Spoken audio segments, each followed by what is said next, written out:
Hello മച്ചന്മാരെ, എല്ലാവർക്കും ഏറ്റവും പുതിയൊരു മൂവി റിവ്യൂയിലേക്ക് അതപ്പോൾ നമ്മൾ റിവ്യൂ ചെയ്യാൻ വേണ്ടി ഒരു തമിഴ് മൂവിയാണ് 2024 റിലീസ് ചെയ്ത സൈറൻ എന്ന് പറയുന്ന മൂവിയെക്കുറിച്ച് നമ്മൾ റിവ്യൂ ചെയ്യാൻ വേണ്ടി പോകുന്നത്. സൈറനെ കുറിച്ച് പറയുമ്പോൾ ആൻ്റണി ഭാഗ്യരാജാണ് ഇതിൻ്റെ ഡയറക്ഷൻ ചെയ്തിട്ടുള്ളത്. അതുപോലെ തന്നെ കാസ്റ്റ് നോക്കി കഴിഞ്ഞാൽ ജയൻ രവി, സമുദ്രകനി, കീർത്തി സുരേഷ്, അനുപമ പരമേശ്വരൻ, യോഗി ബാബു തുടങ്ങിയിരിക്കുന്ന പ്രധാനമായും കാസ്റ്റിംഗ് വന്നിട്ടുള്ളത്.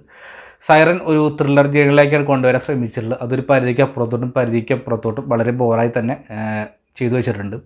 ആ നിലവിളി ശബ്ദമൊന്നും ഓഫ് ചെയ്തു വെച്ചിരുന്നെങ്കിൽ സുഖമായി കിടന്നുറങ്ങാവുന്നുള്ള അവസ്ഥയായിരുന്നു കണ്ടപ്പോൾ എനിക്ക് തോന്നിയിരുന്നത്. കാരണം ഇതിൽ തലവെച്ച് പോയി, അപ്പോൾ കണ്ട് തീർക്കാതെ നിർവാഹം പോലെ കാരണം നിങ്ങളുടെ മുമ്പിലേക്ക് എത്തിക്കണം.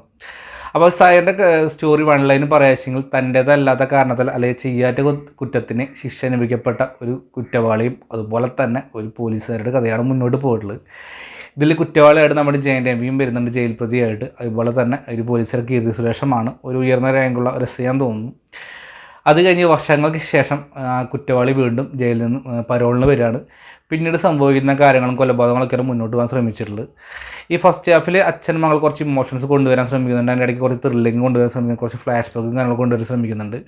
എവിടെയും ഒന്നും പിടിച്ചെടുക്കാൻ സാധിക്കുന്നില്ല. സെക്കൻഡ് ഹാഫിലോട്ട് വരുമ്പോൾ വീണ്ടും കൊലപാതകങ്ങളുടെ എണ്ണം കൂടുന്നു, അതുമായി അന്വേഷണം വരുന്നു. നായകന് കൊടുക്കുന്ന ബിൽഡപ്പ് അല്ലെങ്കിൽ നായകൻ്റെ ഫ്ലാഷ് ബാക്ക് യാതൊരു കാരണവശാലും യാതൊരു ഇമ്പാക്റ്റോ ഒന്നും കൊണ്ടുതരാൻ ശ്രമിക്കുന്നില്ല. ഇതിലാകെ കൂടിയിട്ട് നമ്മൾ ചില ഭാഗത്തൊക്കെ പറയാൻ ഫസ്റ്റ് ഹാഫിൽ ജയൻ്റെ ഇവിടെ കുറച്ച് ഇമോഷണൽ സീൻസ് വരുന്നുണ്ട്.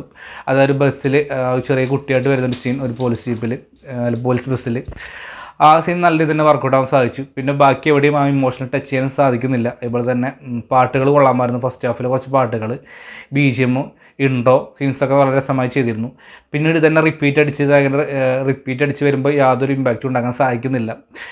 പ്രാണത്തെ കാഴ്ച കൊടുക്കുമ്പോൾ ഇമോഷൻ സീൻസ് ജയദേവി നല്ല രീതിയിൽ തന്നെ ചെയ്തിരുന്നു. അതുപോലെ കീർത്തി സുരേഷ് ഒരു പോലീസ് ഓഫീസർ റോളായതുകൊണ്ട് തന്നെ അവർക്കെന്തോ ചേരാത്ത വേഷം പോലെ എനിക്ക് തോന്നുന്നു. യാതൊരു ഇമ്പാക്റ്റും ഉണ്ടാക്കാൻ സാധിച്ചിരുന്നില്ല. മറ്റൊരു കാര്യം പറയാച്ചാൽ യോഗി ബാബുവിൻ്റെ അവസ്ഥയാണ്. യോഗി ബാബു സ്ഥിരം സിനിമയിൽ ഒഴിച്ചുകൂടാൻ അവസ്ഥയാണെങ്കിൽ പോലും തമിഴ് സിനിമയിൽ ഈ സ്ഥിരം കൗണ്ടറിങ് കൈനിർത്തുള്ള കൗണ്ടർ എടുക്കുന്ന വല്ലാത്ത മടുപ്പ് തോന്നുന്നുണ്ട്. യാതൊരു ഇമ്പാക്റ്റോ കോമഡിക്ക് തരാൻ സാധിക്കുന്നില്ല യോഗി ബാബുവിന്. സ്ഥിരം പാറ്റേൺ അതുകൊണ്ട് തന്നെയാണ് ആ പഴയൊരു കോമഡി പ്രസൻസോ ഒന്നുമില്ലായിരുന്നു. ജസ്റ്റ് ഒരു പടത്തിലുണ്ടെന്നുള്ള രീതിയിൽ തന്നെയാണ് മുന്നോട്ട് പോയിട്ടുണ്ടായിരുന്നത്. പിന്നെ സമുദ്രകനി സ്ഥിരം പടത്തിലെ പോലെ തന്നെ ഒരു പോലീസ് ഉദ്യോഗസ്ഥനാണ്. വില്ലന്മാരുടെ കൂട്ടിലാണ്. അപ്പോൾ ഞാൻ പറയുന്ന സ്കൂളിൽ പറഞ്ഞ സ്പോയിലാവും. പിന്നെ അനുപമ പരമേശ്വരൻ 2 ചിത്രത്തിൽ അവരെക്കുറിച്ച് പറയുമ്പോൾ അവർക്ക് പ്രത്യേകിച്ച് റോളോ കാര്യങ്ങളൊന്നും ഇല്ല. കൂട്ടി 1-2 പാട്ട് സീന് മാത്രമേ ഉള്ളൂ. അതും വലിയൊരു ഇമ്പാക്റ്റോ കാണാനൊന്നും ഉണ്ടാകാൻ സാധിച്ചില്ല. മൊത്തത്തിൽ പറഞ്ഞു കഴിഞ്ഞാൽ സൈറൻ്റെ ബിലോ ഏവറേജ് ദുരന്തം അനുഭവമായിട്ട് എനിക്ക് തോന്നിയിട്ടുള്ളത്. അപ്പോൾ ഈ സൈറൻ ഇൻ്റർവ്യൂവിന് ശേഷം പിന്നെ ത്രില്ലറായിട്ട് പോകുന്നു ഞാൻ നേരത്തെ പറഞ്ഞിരുന്നു. പിന്നീട് ത്രില്ലർ ആരാണ് കൊല ചെയ്യുന്ന കാര്യങ്ങളൊക്കെ നമുക്ക് കാണുന്ന പ്രേക്ഷകർക്ക് ഏറ്റവും തന്നെ മനസ്സിലാക്കി തരുന്നുണ്ട്.